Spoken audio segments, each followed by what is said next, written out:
Salam sejahtera, salam jumpa kembali dalam acara Pancaran Air Sorgawi, Belajar Ngerti Teologi. Tema kita adalah problematika pernikahan bagian yang kedua sebagai kelanjutan dari tema sebelumnya. Kita sudah membicarakan 3 problematika dalam pembahasan yang pertama, dan saat ini kita akan melanjutkan dalam 3 pembahasan yang sudah saya persiapkan. Mari kita akan memulai pembahasan demi pembahasan.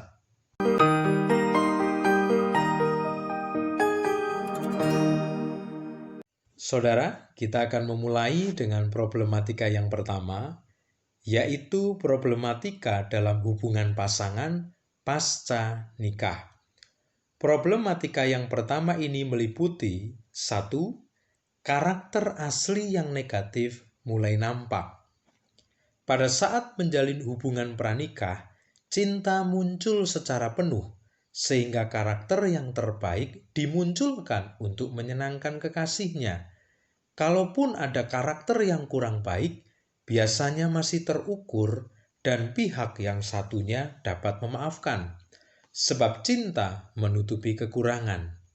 Namun, ketika memasuki pasca nikah, maka karakter asli akan nampak secara alami dan tidak dapat ditutupi. Karakter yang dimaksud di sini lebih luas dari pengertian watak atau tabiat, karena mencakup juga temperamen dan kepekaan emosi. Jadi, karakter asli yang negatif yang mencakup temperamen dan emosi mulai nampak pasca nikah dan dialami oleh mayoritas pasangan yang ada. Kedua, anti klimaks cinta karena sudah menjadi biasa. Problematika ini dapat muncul karena segala sesuatu sudah menjadi biasa dengan berjalannya waktu. Kelebihan-kelebihan pasangan sudah bukan hal yang mengagumkan lagi. Rasa kangen juga sudah tidak sehebat pranikah, sebab sudah selalu berjumpa dan hidup bersama. Anti klimaks cinta ini dapat menuju kepada kebosanan dengan pasangan dan berpotensi menimbulkan konflik baru. Kecenderungan manusia pada umumnya seperti itu. Ketika belum memiliki sesuatu, maka akan dirindukan dan diupayakan untuk dimiliki. Namun setelah dimiliki, seiring berjalannya waktu, maka dapat muncul rasa biasa atau bahkan bosan dengan sesuatu yang telah dimiliki tersebut, termasuk pasangan hidup. Jadi persoalan yang kedua ini berpotensi lebih berbahaya daripada persoalan yang pertama dari problematika yang pertama, yaitu hubungan pasangan pasca nikah. Mari kita akan melihat pandangan atau petunjuk Alkitab untuk mengatasi problematika tersebut. Ketika ada konflik karena karakter, termasuk temperamen asli muncul, maka salah satu pihak harus dapat mengalah. Nampak dalam Kidung Agung 5 ayat 2-8. Sang istri sempat membuat suami marah, lalu istri tersebut yang berusaha untuk mencari suaminya untuk kembali dalam hidup damai. Hal ini bukan berarti istri yang harus selalu mengalah, tetapi ketika ada salah satu pihak yang mengalah, itu dapat menyelesaikan konflik. Untuk mencegah terjadinya anti klimaks cinta, maka aktivitas puji-memuji tetap harus ada pada pasca nikah. Eksplor lebih lanjut kelebihan-kelebihan pasangan, kemudian beri pujian terhadap kelebihan-kelebihan tersebut. Kita bisa melihat di dalam Kidung Agung pasal 5 ayat 9 dan seterusnya, ketika pasangan laki-laki dan perempuan telah melewati pernikahan, mereka tetap melakukan aktivitas puji-memuji. Kita masuk pada problematika yang kedua, yaitu hubungan keluarga besar. hubungan antara mertua dan menantu, orang tua dengan mertua, saudara ipar yang bisa saja tidak cocok dan memiliki kecemburuan. Mertua dengan menantu dapat alami ketidakcocokan, sehingga berakibat juga kepada hubungan dengan pasangan. Orang tua dengan mertua yang dapat alami kerenggangan hubungan karena memaksakan pendapat dan campur tangan kepada anak masing-masing, dan dapat berakibat pada hubungan dengan pasangan. Saudara ipar yang tidak cocok atau memiliki kecemburuan dapat menjadi sebab renggangnya hubungan suami istri.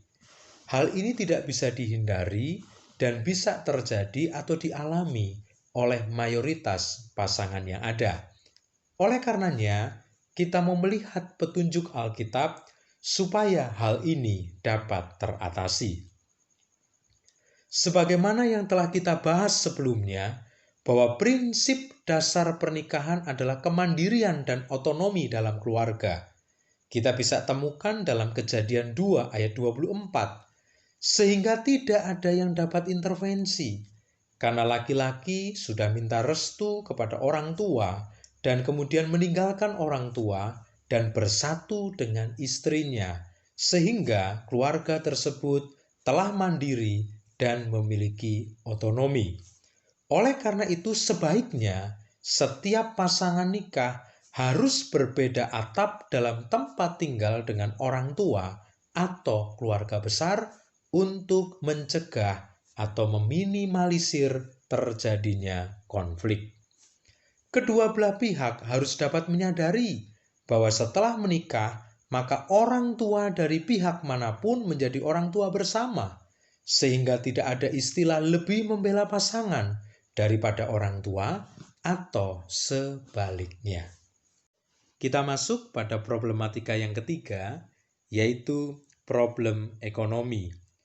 Ada banyak penyebab problem ini muncul, tetapi dalam materi kita hanya akan melihat dua sebab saja. Yang pertama adalah disfungsi suami sebagai pencari nafkah. Disfungsi ini dapat terjadi ketika suami mengalami sakit berat atau permanen. Disfungsi juga bisa terjadi karena malas, putus asa, berulang kali gagal, atau juga mendapatkan hukuman, terjerat kasus kriminal, dan lain sebagainya. Penyebab yang kedua dari problem ekonomi adalah besar pasak daripada tiang, boros, dan kemudian menyebabkan hutangnya banyak. Besar pasak daripada tiang ini disebabkan karena manajemen ekonomi yang buruk, selera tinggi, gengsi tinggi, angan-angan tinggi, tetapi lupa kepada kemampuan diri. Mari kita akan melihat petunjuk Alkitab agar dapat teratasi problem ekonomi. Bahkan kita bisa melakukan pencegahan supaya tidak terjadi. Pertama, pada saat suami sakit baik temporal maupun permanen, dan kemudian sang suami tidak bisa bekerja, maka peran istri sebagai penolong harus ditampilkan. Istri harus dapat mengambil peran suami sebagai pencari nafkah. Oleh karena itu, kompetensi dan skill harus dimiliki istri untuk mengantisipasi hal ini. Istri harus dilibatkan sejak suami masih produktif mencari nafkah, agar istri terlatih dan memiliki pengalaman dalam bekerja. Saudara bisa lihat dalam Amsal pasal 31 ayat 13, 16, dan 19. Kedua, kemampuan mengelola keuangan atau harta harus dimiliki oleh pasangan suami istri, karena kalau tidak mampu, maka akan terjadi seperti janda yang berhutang sangat banyak dalam 2 Raja-Raja pasal 4 ayat 1-7. Kemampuan mengelola berkat menunjukkan bahwa pasangan tersebut bijaksana dan akan mendatangkan kebahagiaan dalam keluarga seperti yang nampak pada Amsal pasal 31 ayat 15, ayat 18, dan ayat 21. Juga ilmu manajemen Yusuf saat di Mesir, salah satunya adalah menabung, itu perlu diadopsi dalam keluarga. Agar ketika ada situasi yang tidak diduga dan tidak dikehendaki, maka cadangan harta masih ada. Pasangan keluarga harus memiliki etos kerja dan kedisiplinan yang tinggi, sehingga memperoleh hasil yang besar. Demikian yang dapat saya sampaikan untuk bagian yang kedua ini dengan 3 problematika beserta petunjuk, pandangan, jawaban dari Alkitab untuk mencegah atau untuk memberikan solusi kepada problem-problem yang sudah terlanjur terjadi. Sampai jumpa kepada bagian yang ketiga. Tuhan Yesus memberkati.